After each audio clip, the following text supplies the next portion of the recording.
Good morning, guys. I come to you from my bedroom. It is currently like 9 in the morning. And today I'm going to be taking you guys along and see what an unemployed girl does for a full day. So today, right now, I'm going to get ready. I just had breakfast, which I did show. I had yogurt and I have my coffee here. Good morning. The quality is so bad because I'm facing against the lights and I have zit the size of my eyeball, but I'm currently having breakfast. I'm having a yogurt bowl with blueberries, granola, and agave, and I smash granola because the chunks are so big, and I'm having an iced coffee, and that's how I start my mornings. First things first, I'm gonna go in with some drops, but today the first thing that I have to do is I have to get ready because I have a interview at 12:15. It's not even a full interview for like a position. It is an interview just to meet the team and see if I basically have any transferable skills with this company. Backstory on my unemployment journey is that I stopped working because I was studying full-time for the LSAT. That is the decision that I made. And while I made that decision, I got to do some traveling and do my own thing. But I took the LSAT in November and I have officially applied to law school. So I basically need a job for now until August, and that is essentially what I'm having issues finding. I have not found anything tangible because I do have a degree. A lot of jobs with companies require either like a 1-year commitment or because of the economy, they're not really hiring. And then for normal like retail jobs and jobs that don't require degrees, I am being categorized as overqualified. So that's a bit of an issue, thus leading to my unemployment phase, where I have unfortunately not been working for months and months. I literally have not been working since August, and it's February, so it is and has been quite a journey, and I'm just trying my best to have a positive mindset. But honestly, it becomes concerning when the money that you have saved up you start to use up. And so the things that I used to be able to help with, or at least like treat my family to, I can't anymore. And that is really scary because, for example, this month I usually pay the internet, and when I tell you that I'm gonna have to use my credit card to buy me some time, I am gonna have to do that. So all in all, it's a very vulnerable experience, and it's not something that I thought I would be going through at this age and phase of life that I'm in. Originally, when I was in undergrad, I swore I was going to go straight to law school, but nonetheless, here I am, and I can't really do anything about it. I am only shy of like 5 months away from moving and going to law school, which has been a whole other journey in of itself. And I've been posting law school updates. I'm actually gonna film one right before my interview, because obviously I finished applying to school, so I've basically just been dealing with hearing back from them and hearing the bad and the good. So yeah, I'm just gonna finish getting ready. Okay, makeup is finished. This is the final look. Very natural, I think, very professional, I would say. I put my hair up, and I'm going to put probably something more professional on once it gets closer to the interview because it's currently 9:30. So and it doesn't make any sense. So here's everything that I said I was gonna go over with y'all. First off, I did vulnerably share my concerns with the internet bill, so I'm going to change my credit card. Like, I pay that, but I don't know why I put my debit card, so I'm going to change that to my credit card. I then have general things to do for social media. I have to film today's video, which is this one that y'all are seeing. Then I have to prep for the interview, so I'm just going to do some research on the company. Like I said, it's not for a specific position, it's literally just to see if I have anything to do with the company. Next, I also have to apply to a different job that is actually also a communications job. It is a social media job, part-time, remote, from basically working from home. I only have experience obviously doing social media for myself, and then in undergrad I did the social media for an organization, and so I have a portfolio with graphics that I did for them. I don't really know how I'm gonna do with that job, but I'm hoping that I'm still a good fit, just because I think what they need is literally just like infographics, and that I can do. So anyways, I also had a law school update that I have to film, but I did get waitlisted from my #1 school for law school, and it kind of came plummeting down yesterday because not only do I not have money, but it added to the stress, because usually when you're waitlisted to a school, the chances of you getting financial aid for that school, aka scholarships, kind of goes way lower than if you had gotten accepted early on, because at this point the people that have already gotten in already got scholarships for getting in, if that makes sense. So I'm kind of left feeling a little bit disappointed, because not only do I really want to go to the school and it's in a geographical area that I saw myself living in like long term, but it also means that I'm probably not going to get financial aid if I end up getting off the wait list. So all that to say is that I got waitlisted, and they're asking me to also submit a continued letter of interest. So not only did they put me on the sideline, they're asking me to say why I'm still interested. So because of that, I have to also submit that today. And then I have to continue applying to other positions that might catch my eye. Obviously, right now with the economy, the options are so bad. There's a lot of scammers out there being done, and there's a lot of fake jobs, fake people. Obviously, with AI, everything gets so much worse. So yeah, so I'm just gonna probably get started with one of these. I'm probably gonna start with that Houston job, and we'll go from there.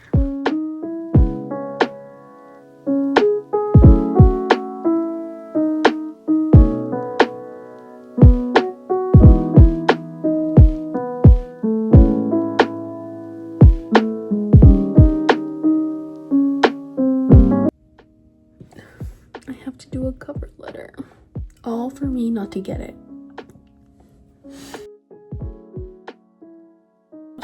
Usually what I do here when they ask for cover letters is, and this is probably why I don't have a job, but I look to all of the other cover letters that I have, and I look for the one that has like a similar position, so that I can just tweak that letter. So I don't know if that looks bad.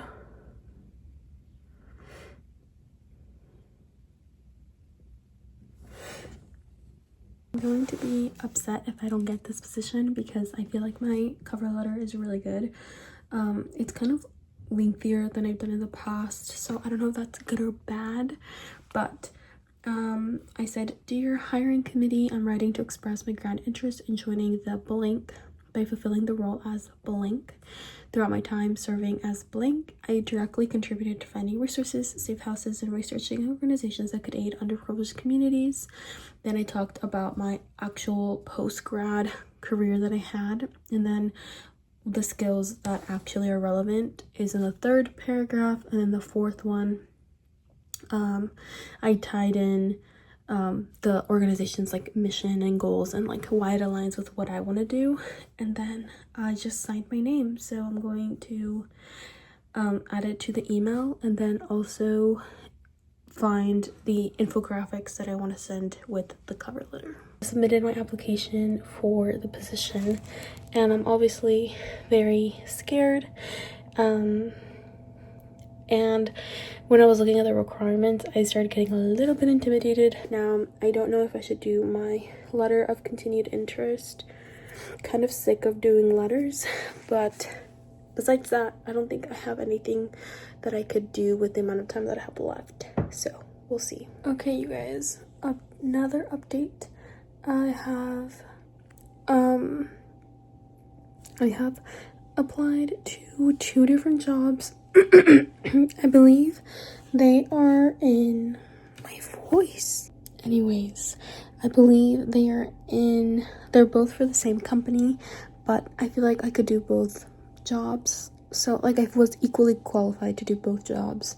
There is one that is less of a commitment, like for long term, so I hope they call me back for that one, just because I don't obviously want to go through training just to like have to leave the position.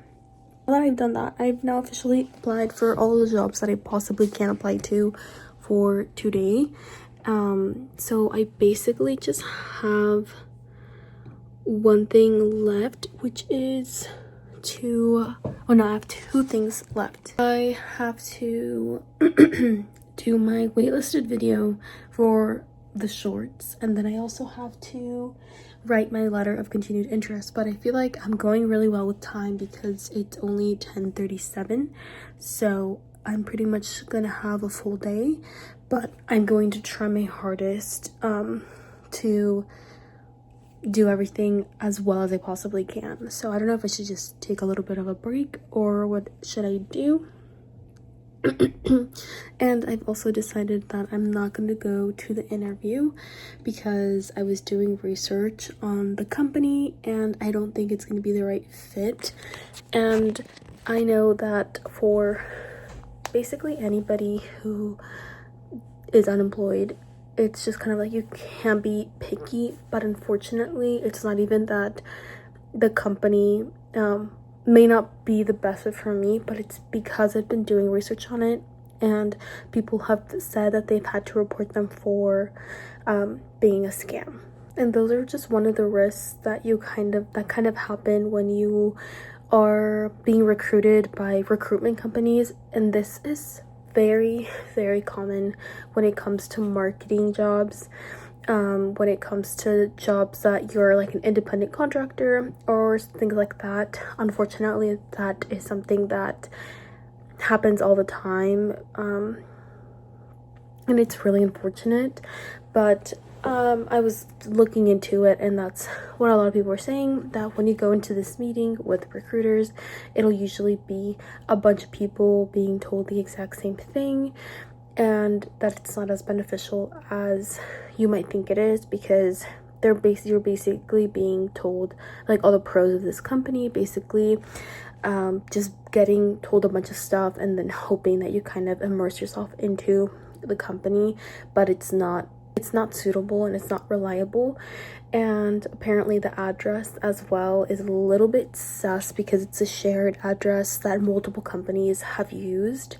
So what appears, usually you think it's safe because you look up the address and it's like an actual place. Unfortunately, sometimes they share the address with a bunch of different things, so that can also be a bit unsafe. So I'm not going to be doing that.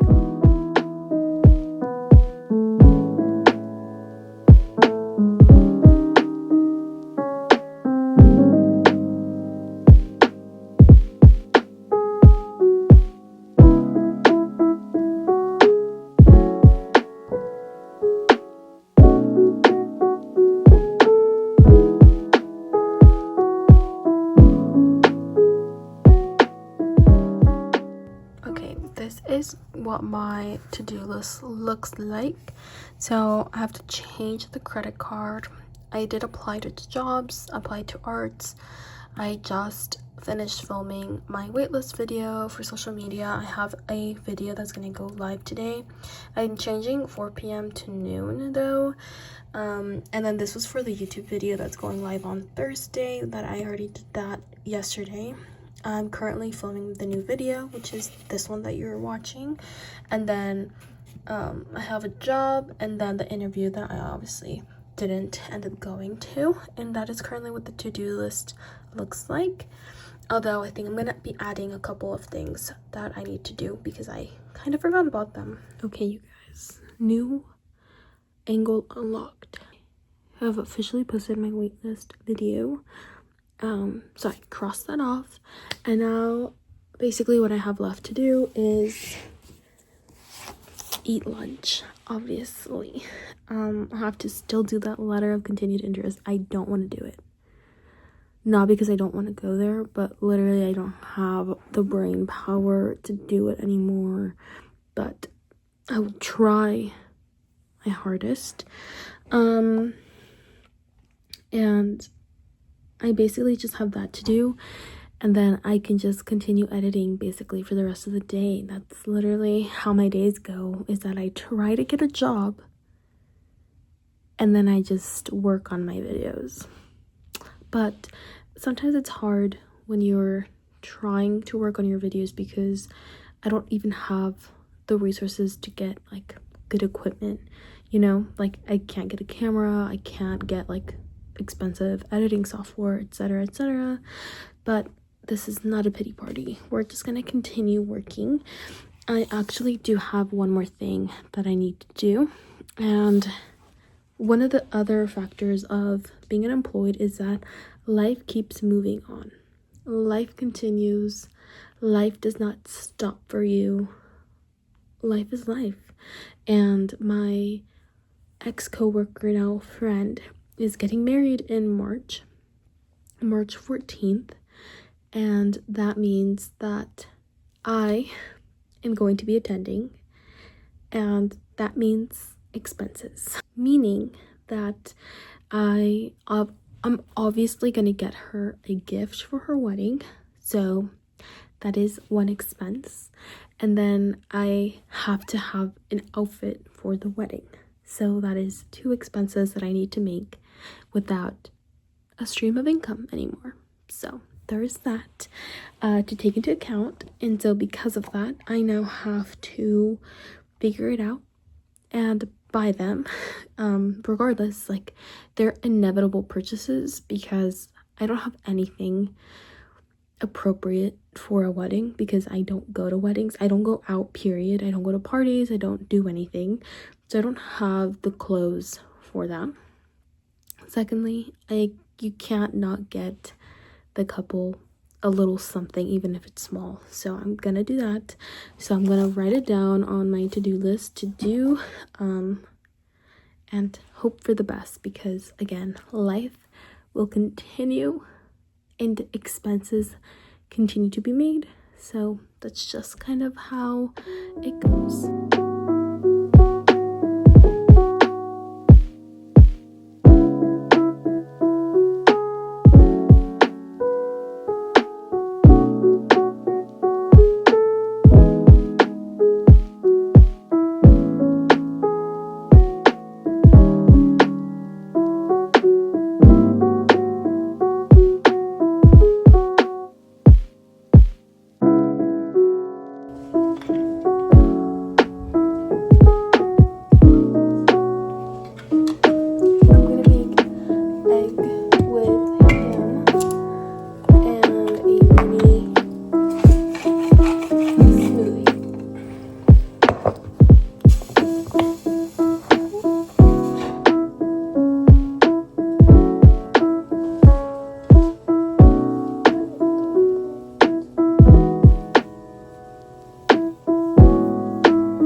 this is what it looks like.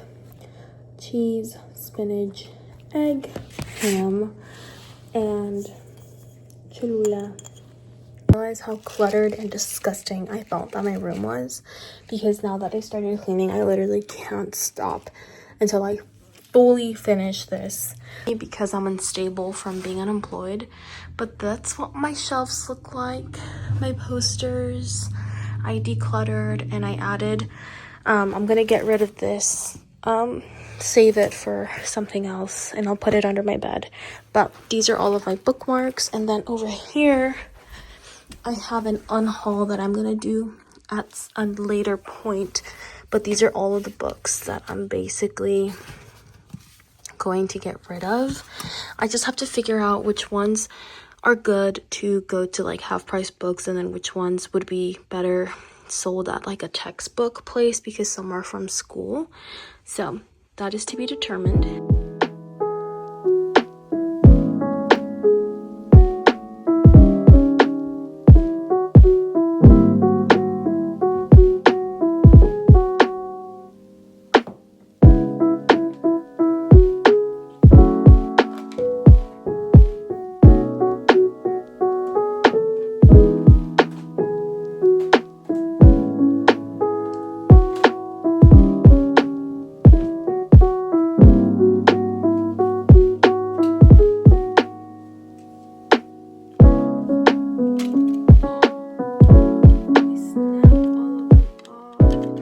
Guys, it's so bare. I'm just gonna use these wipes that I already have and wipe the desk. Ignore my bed, but everything else looks so good and clean. You guys, I'm an adult. I have been finishing my smoothie, but I just made my purchase. This is what I purchased for my friend's wedding. This was on the registry, a 2-tiered bathroom organizer. So got that done. Now, you guys, now that we have pretty much covered all of my phases of my day-to-day, right now we are going to be discussing my side hustles. The first one being, I have been looking at the books that I have, and we are going to be deciding on which books to give away slash sell, and see if we can make any side money out of this, considering my unemployment status. I hope the audio is pretty good, even though you're kind of lower. But here is my on haul of books that I will be getting rid of. First section that we're going to cover are classics. So the classics that I will be trying to sell is one, John Gardner's Grendel. It's so boring, I'm so sorry. Next is Life of Pi. It is kind of a traumatic book, as well as a traumatic film. Read the book, watched the movie. I will not be seeking these out, either of these, ever again. Next up, those are it for classics. I actually kind of do like classics now that I'm seeing my small little baby collection of the ones that I'll be selling. But I have these, which are all school related, and I don't need them. They don't apply to my long-term career. I read them for school. They're brand new copies. Some of them I didn't read at all. So I will be selling these as well. We're just gonna start off. This is a sociology book, Being Mortal, about medicine. This one, The Succeeders, How Immigrant Youth Are Transforming What It Means to Belong in America. Love it. It's more of a grad school guide. The same thing with this one, the Latinx Guide to Graduate School. I will be pursuing a JD, and I think somebody else can benefit from these. Next, we have The Revolution Will Not Be Funded. It is a bunch of experts about the non-industry industrial complex, and how this is like a multi-billion-dollar industry. I'm not gonna continue reading it. I have worked in nonprofit. I don't plan on continuing to work on nonprofit, so she can go. And then this one is a guide to Los Angeles. Again, it's literally like a guide about the history of LA and the deep roots of like the Latinx community within the city. Again, I just don't need it. And then lastly, we have Shadows of a Sunbelt City. Same thing. It's a book based off of Austin, Texas, which is where I went to college, and it's basically just about the urbanization and the history of the development of the city. Next is my fantasy slash realistic fiction section slash historical fiction. Basically, anything to do with like fantasy and romance. Now, first one's got to go Outlander. I am so sorry. I will not be reading this. I got this off of Half Price Bookstore when the show was coming out. I was obsessed with this YouTuber. Her name is Sasha Alsberg. I don't think she posts anymore, but she was so into Scotland and Scottish history and historical fiction. And so this was like her all-time favorite book, and she loved the series. I actually did watch the series. All the seasons that they have available on Netflix, I did watch, and I'll finish the entire seasons once they become available. But I cannot read the book. I'm so sorry. I've tried to read this 3 different times now, and I can't get through it. Next up is this one. It's called Temptation by R.L. Stein. It's a vampire book set in like the very early 2010s, so it's all that genre of like the vampire werewolf world, and I tried to get into it when I first got it and I never finished it. And again, it's like early 2000s vibes, and sometimes I want to read those types of books, sometimes I don't, and I guess it just has never grown on me. But it kind of gives the same energy as Shiver, which I did read and finish. Next up, this is actually so funny.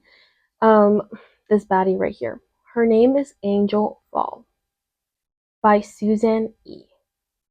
This is exactly what you think it is. It is an angel book. Think of kind of like the fifth wave with aliens. Think of this with angels, and it's kind of like a love triangle vibe. These last two kind of hurt. I'm not even gonna lie. It is probably the series that I'm a bit more attached to than the rest. And the first one, it's called The Stolen Heir by Holly Black. This is I believe, a duology after the Cruel Prince series. And I read the Cruel Prince, and I didn't realize that I bought this. Never read it, not once. Obviously, I can't say much because this is after the Cruel Prince series. So, the last book I have to unhaul is An Ember in the Ashes by Saba Tahir. Hear me out. This book is good. It is. However, I read this book when it came out. It was obviously a pretty popular book, and I loved it. It's a little bit darker, it's a little bit more intense, but I really enjoyed it. However, this book is a series, and I did not continue the series. That's the issue. And so those are all of the books that I will be unhauling. If you're interested in any of those books that I just mentioned, please let me know and you can buy it off of me. I don't even care if you only have to cover the shipping, just cover the shipping. I don't even care. I just need to get rid of them. Now, I won't bore y'all with the details of the clothes that I'm attempting to sell, but I'll just give y'all a general glimpse of the clothes that I'll be taking. And so, for example, we have this pair of jeans. They are ripped jeans, and sometimes I'm like, oh, I should keep them because you don't know. I feel like they'll accept them. I just won't reach for them because they're ripped and we're kind of like over that. Then the next is like a crew neck, simple crew neck. I have this black skirt. It's for tennis or like an athletic skirt. This one I feel like they're gonna accept. It's a brand new little flowy skirt with like ribs on the sides, and it is from Target, I believe. It's super super cute, and I've never worn it. Um, and I just don't think I will ever will. That's a sweatshirt. I have more jeans. These are from H&M, straight jeans. This is another dress that I bought and then never wore. It is a little baby doll dress. Anyways, it's really simple. It's just, I bought it thinking that I was gonna one day fit into it. Spoiler alert, I did not fit into this dress, but it's really adorable. And then I have other dresses, and then the rest are pretty much jeans, and that's gonna be what I take. Now, I am a little bit nervous to see how much they actually accept because we're transitioning into seasons. We're coming out of winter to transition into spring. And although we're technically fully into spring, the weather has been a little bit insane with the winds and like the temperature. Sometimes, some days it's like kind of humid, some days it's super dry, some days I'm like sweating, some days I'm cold. Everyone's also sick right now because the weather is so intense. So, I don't know what they're actually going to take or not. So, we'll see the results. I try to be realistic and take things that weren't in bad condition, but they have actually rejected some pieces of mine that are like brand new. We're also like from good brands, like expensive brands. So, I guess it just depends on their mood. I don't really know, but we will figure it out and we'll see what is acceptable or not.